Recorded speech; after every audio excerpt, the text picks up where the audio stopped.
Ini adalah kisah Abu Nawas ketika dia mengembara ke sebuah kerajaan yang negerinya kaya raya. Sumber daya alam di sana berlimpah, alamnya begitu indah, tapi sayang, rakyatnya masih banyak yang hidup di bawah garis kemiskinan. Saat ini Baginda Raja sedang pusing tujuh keliling dikarenakan hutang kerajaan yang kian hari kian menggunung.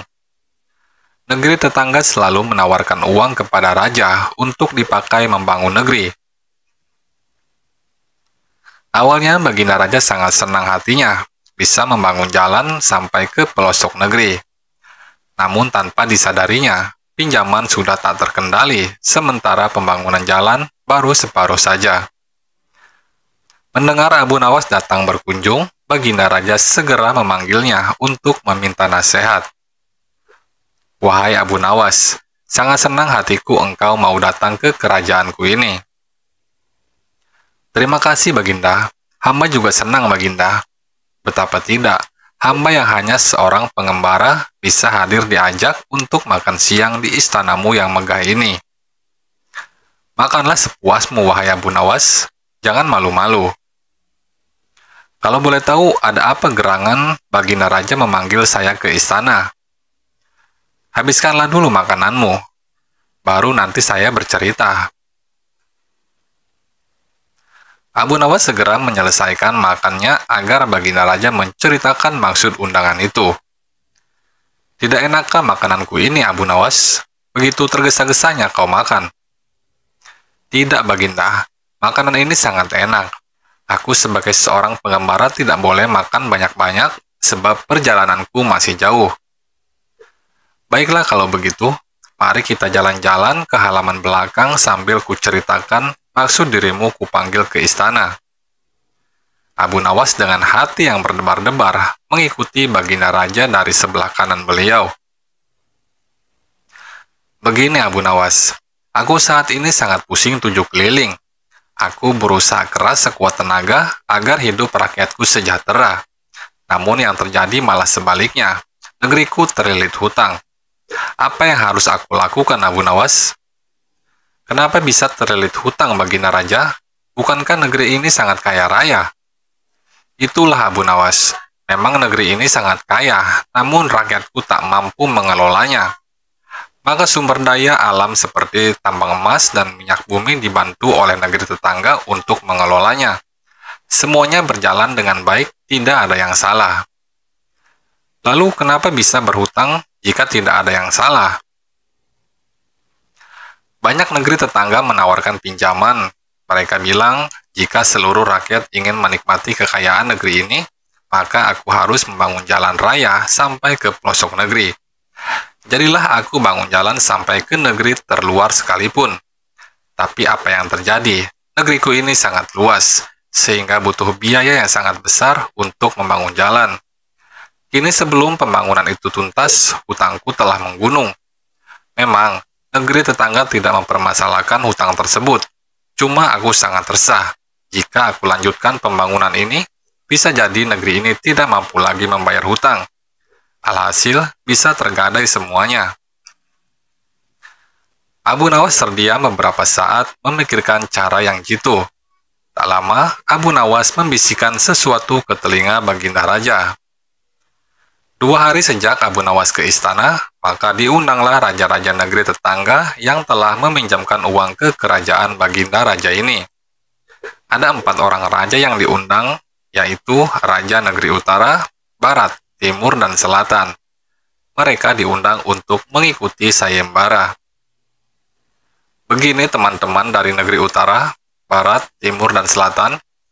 Maksud dan tujuan saya mengundang rekan sekalian adalah untuk mengadakan sayembara. "Sayembara apa?" serentak keempat raja negeri tetangga itu bertanya. "Sayembara untuk mendapatkan kekayaan alam negeriku ini. Jika teman-teman sekalian bisa menjawab pertanyaan dari Abu Nawas yang kebetulan berkunjung ke negeriku ini, maka teman-teman berhak mendapatkan salah satu sumber daya alam yang dikehendaki. Tetapi jika tidak bisa menjawab, maka hutangku kepada negerimu lunas. Bagaimana? Setujukah teman-teman?" Sesaat para hadirin terdiam.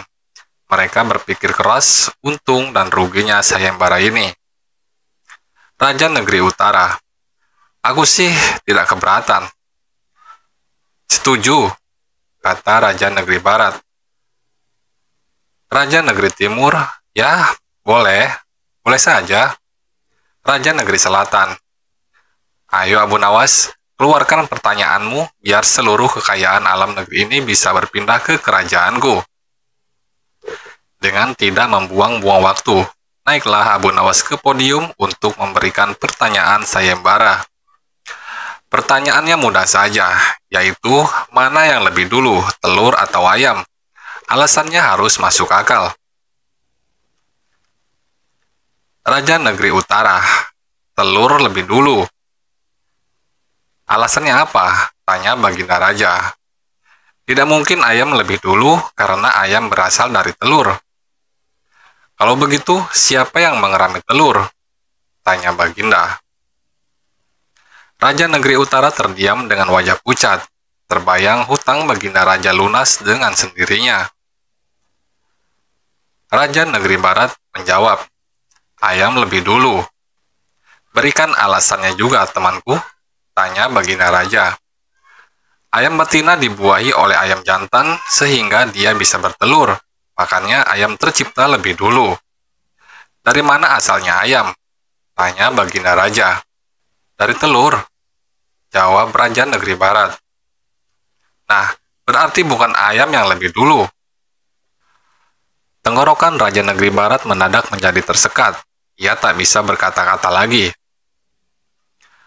Ayam dan telur sebenarnya tercipta bersamaan, jawab Raja Negeri Timur. Kenapa begitu? Tanya Baginda Raja. Tidak mungkin ada ayam kalau tidak ada telur yang menetas. Tidak mungkin juga ada telur kalau tidak ada ayam. Bukankah ayam betina bertelur harus dibuahi oleh ayam jantan? Tanya Baginda Raja. Mendadak Raja Negeri Timur menangis terseduh-seduh. Ayam jantan lebih dulu, karena tanpa dibuahi oleh ayam jantan, tidak mungkin ayam betina bisa bertelur, kata Raja Negeri Selatan. Lalu ayam jantan dari mana datangnya?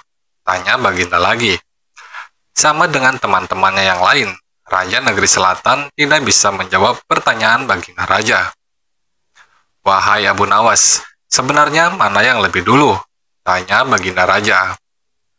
Lebih dulu telur daripada ayam, Baginda Raja. Lalu kenapa telur lebih dulu? Ayam bisa mengenali telur, namun sebaliknya telur tidak bisa mengenali ayam, jawab Abu Nawas. Sesaat seisi ruangan terdiam memikirkan jawaban Abu Nawas. Alangkah senangnya hati Baginda Raja, karena hutang kerajaan yang telah menggunung mendadak menjadi lunas seketika.